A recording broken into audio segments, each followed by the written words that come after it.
Langsung dijawab Bang Gis tadi Bang. Banyak sekali data yang dikeluarkan oleh Sudah Bang sangat jelas bahwa reklamasi 13 pulau itu stop. Kecuali yang sudah terbangun. Tidak bertambah sedikit pun ya? Tidak bertambah, itu sudah fakta. Yang kedua, karena ini terakhir ya. Yang nikmat itu dukung Anies. Saya tidak perlu menjelekkan calon yang didukung oleh UKI. Satu kali pun saya tidak pernah mengkritisi orang yang didukung UKI. Tapi UKI tiap hari kerjanya mengkritisi Anies. Artinya Anies memang sangat luar biasa dibanding calon-calon lain. Terima Check kasih. and balances katanya Bang. Soal data yang tadi dibuka oleh Bang Uki, ketika Soal? masih menjabat DP 0 rupiah, kemudian Sudah dijawab berkali-kali. DP 0 rupiah itu udah berjalan, sudah ditempati sama orang. Sudah banyak itu. Bahwa targetnya 1% tidak dari target dicapai ya? di dalam situasi COVID. Siapa yang bisa berhasil di dalam situasi itu menyelesaikan target? Siapa? Bahkan dana Jakarta dari 87 triliun mengalami defisit mencapai sampai kurang dari setengahnya dalam situasi itu. Tapi apa yang terjadi? KJP Plus tetap berjalan. Dan orang-orang di DKI tunjangannya itu dipotong untuk mereka. Sekolah tetap berjalan. Murid-muridnya tetap ditanggung yang tidak bisa sekolah. Banyak hal dilakukan. Lalu seolah-olah COVID tidak ada.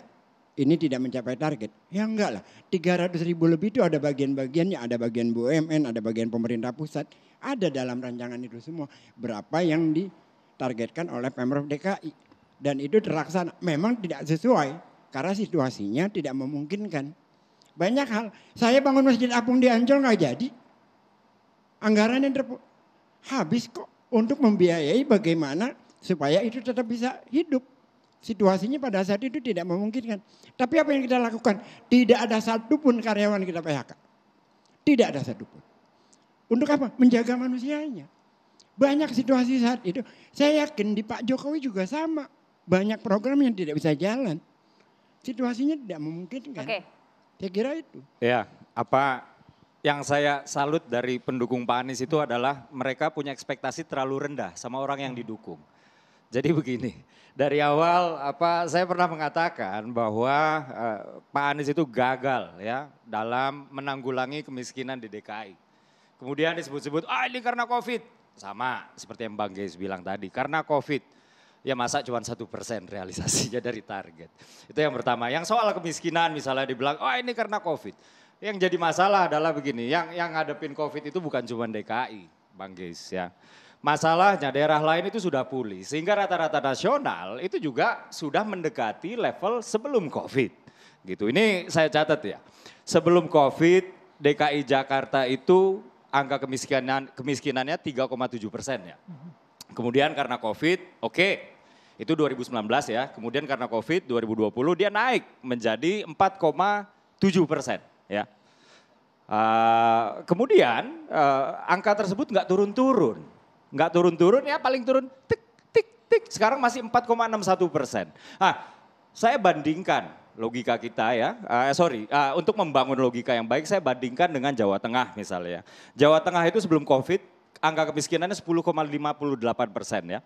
Kemudian karena COVID naiknya lebih parah daripada DKI yaitu menjadi 11,84% alias hampir 12%. Kini angkanya sudah mendekati level sebelum COVID yaitu 10,93%. Nah ini yang saya saya bilang loh ini di DKI saya lihat kebetulan kawan kami kan ada yang di DPRD DKI. Saya lihat coba kawan-kawan buka anggaran pengentasan, mungkin judulnya bukan pengentasan lagi sekarang, penanggulangan kemiskinan. Anggarannya naik terus, tapi angka kemiskinannya juga naik terus. Nah ini yang saya heran nih uangnya di kemana. Nah kemudian ada yang bertanya, Bang Uki ini kok bisa kayak begitu? Saya pikir ini jangan-jangan komitmen Pak Anies sebenarnya bukan buat itu. Komitmennya itu untuk kerja-kerja kosmetik. Beautifikasi di mana-mana, lagi COVID bangun stadion JIS. Itu pun pakai anggaran ya. Yang anggaran sebagian besarnya yaitu dari dana pemulihan ekonomi nasional, pinjaman dari pemerintah pusat untuk memulihkan ekonomi. Dipakai buat stadion. Yang sekarang juga stadionnya nggak layak untuk dipakai sepak bola kelas internasional, bahkan kelas nasional aja nggak layak. Kemarin konser Dewa ya, konsernya bagus, semuanya keren. Tiba-tiba pas orang mau keluar sulit karena pintunya cuma 2. Seberapa penting data-data ini untuk publik, Bang? Sangat penting sekali karena kayak begini. Tadi saya bilang well informed decision dengan demokrasi ya. Nah, semakin banyak ya, jadi narasi, gagasan itu seharusnya dibangun menggunakan logika-logika yang di backup oleh data ya. Dan data itu harus diambil oleh data-data yang sumber-sumber yang kredibel. saya pakai Tadi data ya, saya data. mengambil data dari BPS. Ya. Nah, Artinya ini kalau pakai data Anda, BPS. kalau Anda terlalu panjang. kalau ya, sudah. Anda, kalau Gantian Anda saja, ingin gantian saja. membantah data saya, Iya ini pakai data BPS ini. bawa juga dong Ah, data. iya, Oke, data Oke. kita BPS. bergantian. Bang Andi. Jadi yang pertama yang saya luruskan pintu JIS itu nggak dua.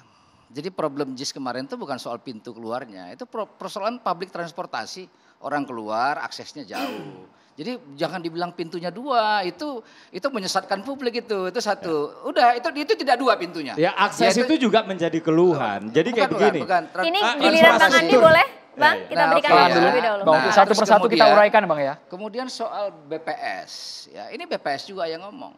Dampak COVID itu lebih tinggi tingkat dampaknya di kota daripada di desa. Jadi kalau Anda bandingkan dengan Jawa Tengah itu tidak apple to apple. Karena desanya jauh lebih banyak. Dan kita merasakan di sini bagaimana masyarakat kota yang terisolasi dan itu orang kehilangan pekerjaan. Dan itu bukti. Nah karena itu di kota-kota termasuk di Semarang misalnya itu tinggi. Jadi nggak bisa dibandingkan seperti itu. Itu yang kedua ya. Nah yang ketiga saya ingin berikan kumulatif. Kan kita bicara masyarakat nih. Nah UKI punya pendapat. Ya saya punya pendapat, rujukan saya pendapat masyarakat. Pendapat masyarakat itu bisa ditilik dari survei. Tanggal 9 sampai tanggal 16 Oktober itu LSI survei. Ya, Lembaga Survei Indonesia. 80,9% masyarakat Jakarta puas terhadap kinerja Anies Baswedan. Ini yang ngomong siapa? Bukan Andi Sinulinga. Tapi ini yang ngomong adalah warga Jakarta. Dan ini tinggi sekali ini 80,9%. Nah di waktu yang bersamaan Populi Center juga ini dalam batasan margin of error yang sama. Populi Center juga itu mensurvei 83,5% masyarakat puas terhadap kinerja Anies. Nah ini ada 15 item yang dia tulis. KJP, bagaimana transportasi di Jakarta, bagaimana beautifikasi yang tadi itu kebutuhan warga Jakarta. Nah memang ada di sini pendapat masyarakat yang tidak puas terkait DP 0%. Oke. Berapa persen di sini di dalam surveinya Populi Center itu tingkat kepuasannya hanya 33%. Khusus untuk satu dari 15 item. Itu artinya dan saya akuin itu tidak mencapai target. Tapi tidak mencapai target itu jangan dikatakan berbohong. Ini dua hal yang berbeda. Sama dengan diskusi kita tadi. Sebentar.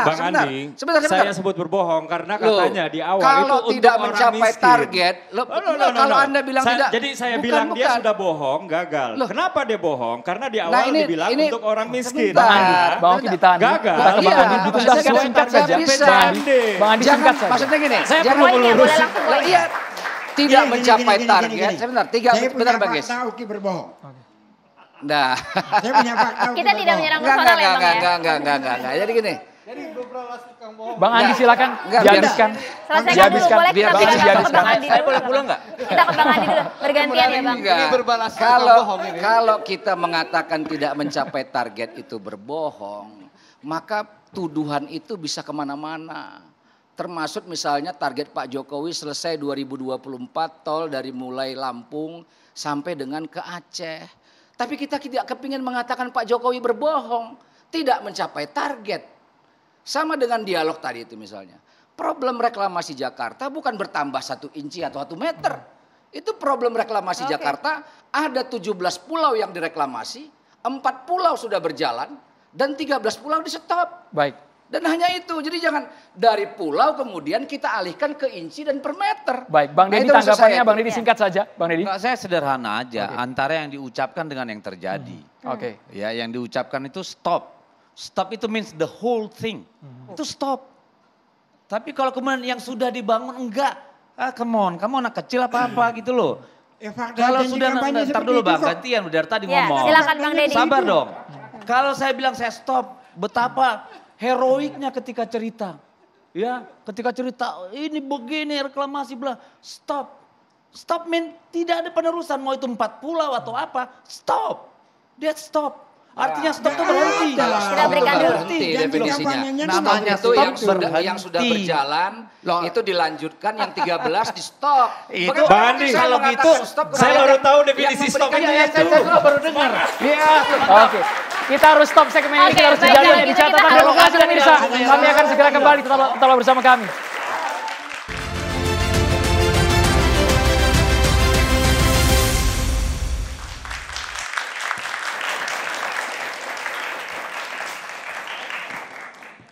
Baiklah, Saat ini sudah ada kehadiran Kiai siapa? sudah ada Kiai Haji Sumarno Syafi'i di studio Catatan Demokrasi. Assalamualaikum, selamat malam. Assalamualaikum warahmatullahi wabarakatuh. Bismillah walhamdulillah wal khairu wasyarwi masyatillah salatu wassalamu ala rasulillah Sayyidina wa nabiyina wa maulana Muhammad ibn Abdillah wa ala alihi washabi wa man tabi'ahu huda ila yaumil qiyamah.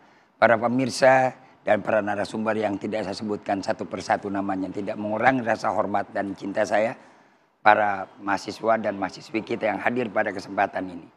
Inilah dinamika kehidupan dunia yang tengah diperdebatkan. Bahwasannya dunia itu memang serba mungkin. Mungkin hari ini menjadi lawan, besok pada waktunya akan menjadi kawan. Hari ini boleh sekarang kita bertentangan, besok kita akan berjabat tangan. Dan itu yang harus kita pahami, dunia politik itu tidak pernah ada yang abadi.